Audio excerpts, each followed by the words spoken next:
I've been seeing women comment na parang may mga guys with game addictions, paano daw yun? There are many reasons why the guy can be addicted to the game. Minsan, addicted yung guy because he needs adventure in his life. Eh yung girl, hindi naman game to go on adventures with him. Laging, I have to take care of the kids, I have to go to work. Saan nanggagaling yung addiction na yun? Kasi hindi lang niya ginagawa yun just to piss you off. Marami tayong addictions within the marriage, yung mga Mobile Legends, or addicted sa toys, sports, basketball, or even the cellphone, yung di na kinakausap yung wife kasi lagi siyang sa cellphone. Most of the addictions naman are good things na give us pleasure. And then when you have that pleasure, minsan pag wala kang boundaries, disiplina, tamang priorities, iba ang spiritual beliefs mo, then panaghalo-halo yan, yun yung mga root issues. Bakit ka nanonood ng ganito, nasasaktan ako pag pinapanood mo yan? Or bakit ka nagpo-phone, di mo na kinakausap yung kids? Hindi namin sinasabi na laging ganito yung sagot. Pero may nabasa tayong book, yung Wild at Heart. Nasabi doon ng author,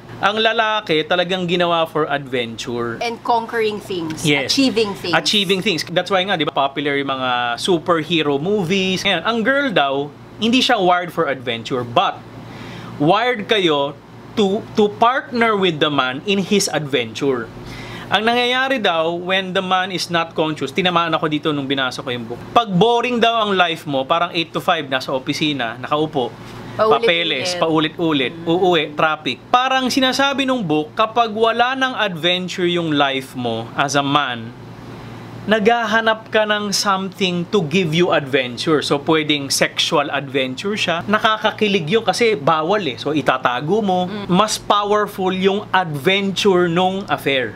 Exciting siya Marami na ako narinig na mentor na kinakausap ang younger na lalaki na sinasabi niya, alam mo, problema mo, wala kang adventure sa buhay mo.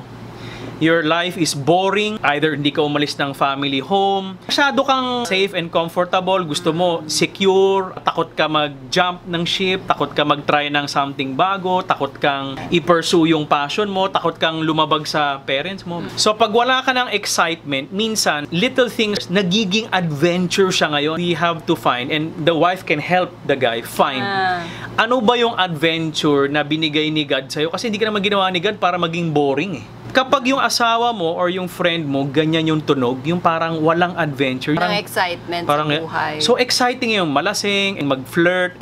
Phone is exciting kasi bago. Saka yun pa, very visual yung mga guys. They like looking at nice things. So kung may fun game na maganda pa yung characters, may mga sexy characters din doon, all the more, mas mapupunta sila doon. Meron ako ring mentor na isa na na-addict yung husband niya sa something online. The wife, although masakit for her, parang hindi na ma-addict dun sa online thing.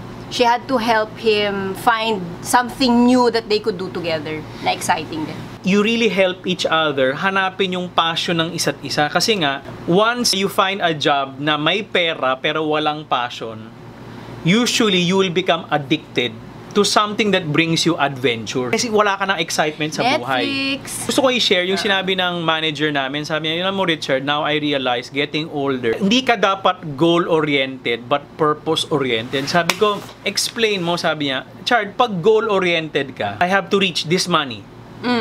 O kailangan pag abot natin ng ganitong pamilya, may ganito tayong pera, may bahay, lupa. If he had goals na, I have to get 100 artists and then I have to make this much money a month, those are goals. Pwede yun maging goals niya. Pero nung nag-shift siya ng mindset, his purpose is to restore broken dreams of artists. And yun yung mas beautiful than getting a bigger house, getting more money. You can reach that goal. Pero paano pag yung goal na yun wala sa purpose mo? Butas ka pa rin. So kahit maabot mo yung goal, you still have to drink kasi nga wala ka sa purpose. Pero when you know your purpose, pag alam mo bakit ka ginawa dito sa mundo na to at alam mong meron siyang ipapagawa sa iyo na hindi pwede gawin ng kapitbahay mo, ng kapatid mo, ng parents mo, when you are doing that purpose, then you become fulfilled. Meron kang feeling na nasa tamang landas ako and mas nagiging emotionally yung buhay mo hindi lang parang normal lang, yung wala lang. If masyado kang goal-oriented, try mo to be purpose-oriented. Ano ba purpose ng buhay ko? Baka mas magkaroon ka ng excitement tsaka adventure na hindi na masyado mag-a-appeal yung mga ibang addictions.